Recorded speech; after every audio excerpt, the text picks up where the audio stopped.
നമസ്കാരം. സുഭാഷിതം ഡിജിറ്റൽ ചാനലിലേക്ക് സ്വാഗതം.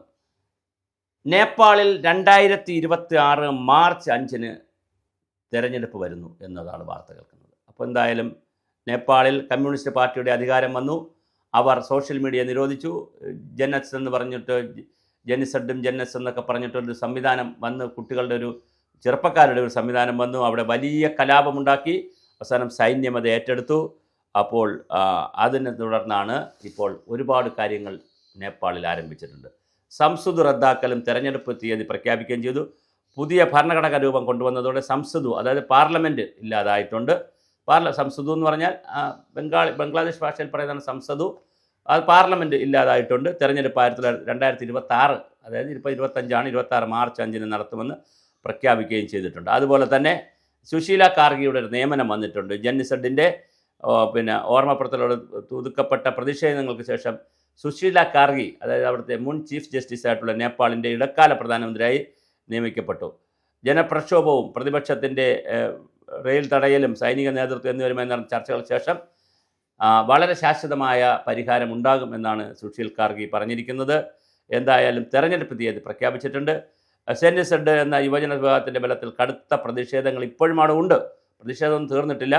സാമൂഹ്യ മാധ്യമ നിരോധനത്തിന് കീഴിൽ വന്ന വിപ്ലവത്തിന് ശേഷം നിരോധനം പിൻവലിക്കുകയും ഒടുകൾ കാര്യങ്ങൾ നിയന്ത്രണ വിധേയമാക്കി ഇടക്കാല ഭരണഘടനാ നിയോഗം ചെയ്യുകയും ചെയ്തിട്ടുണ്ട്. അപ്പോൾ സോഷ്യൽ മീഡിയയിലെ പിൻവലിക്കൽ, അതായത് ബാൻ ചെയ്തത് പിൻവലിച്ചിട്ടുണ്ട്. അപ്പോൾ ജെന്നിസഡ് ഒന്ന് തണുപ്പെടുത്തിട്ടുണ്ട്. എന്തായാലും ഒരു വല്ലാത്തൊരു പ്രതിസന്ധിയിലേക്കാണ് നേപ്പാൾ പോയത്. വീണ്ടും അവർ ജനാധിപത്യത്തിലേക്ക് തിരിച്ചു വരുന്നു.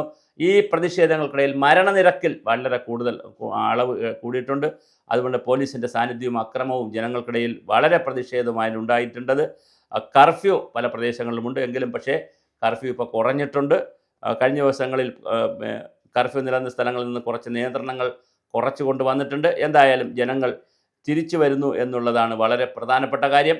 അതുപോലെ തന്നെ രാഷ്ട്രീയമായ ഒരു അസ്ഥിരത അവിടെയുണ്ട്. സുരക്ഷയുടെ പ്രശ്നമുണ്ട്. സുതാര്യമായ ഭരണഘടന, യുവജനങ്ങളുടെ പൊതുജനങ്ങളുടെയും ആവശ്യങ്ങൾ, ഇവയുടെ പരിഹാരമാണ് ഏറ്റവും അത്യാവശ്യം. കാരണം അവിടെ നല്ലൊരു ഭരണഘടന ഉണ്ടാവുക, അല്ലെങ്കിൽ ആ ഭരണഘടനയെ മുന്നോട്ട് കൊണ്ടുപോകുക. ഇപ്പോൾ ഇന്ത്യൻ ഭരണഘടനയെക്കുറിച്ചൊക്കെ വലിയ അഭിപ്രായമാണ് ലോകത്തുള്ളത്. ഡോക്ടർ ബി ആർ അംബേദ്കറുടെ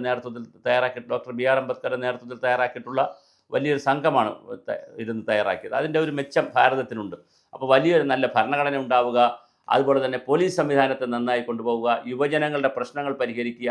ഈ സോഷ്യൽ മീഡിയയൊക്കെ തടയുന്നതൊന്നുമല്ല അതിന് പരിഹാരം. അതിനാവശ്യമായ നിയന്ത്രണം കൊണ്ടുവരാം. അതിന് രാജ്യത്ത് ബ്രോഡ്കാസ്റ്റിംഗ് നിയമങ്ങളും അതുപോലെ വാർത്താമാധ്യമങ്ങളുടെ നിയമങ്ങൾ, ഒരുപാട് നല്ല നിയമങ്ങൾ കൊണ്ടുവരാം. റെസ്ട്രിക്ഷൻസ് ആവശ്യമുണ്ട്. പക്ഷേ കയറൂരി വിടേണ്ട കാര്യമില്ല. എന്നാൽ അത് സമ്പൂർണ്ണമായി ഒരു ദിവസം ആരോടും പറയാതെ രാവിലെ നിരോധിച്ചാൽ സ്വാഭാവികമായിട്ട് ഒരു ആവേശം ചെറുപ്പക്കാരിലുണ്ടാവും.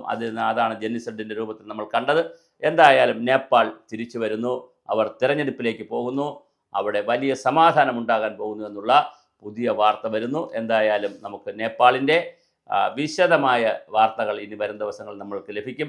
അതിനനുസരിച്ച് നമ്മൾ നമ്മുടെ പ്രേക്ഷകർക്ക് അത് നൽകിക്കൊണ്ടിരിക്കും. നേപ്പാൾ ശാന്തതയിലേക്കും ജനാധിപത്യത്തിലേക്കും തെരഞ്ഞെടുപ്പിലേക്കും തിരിച്ചു വരുന്നു.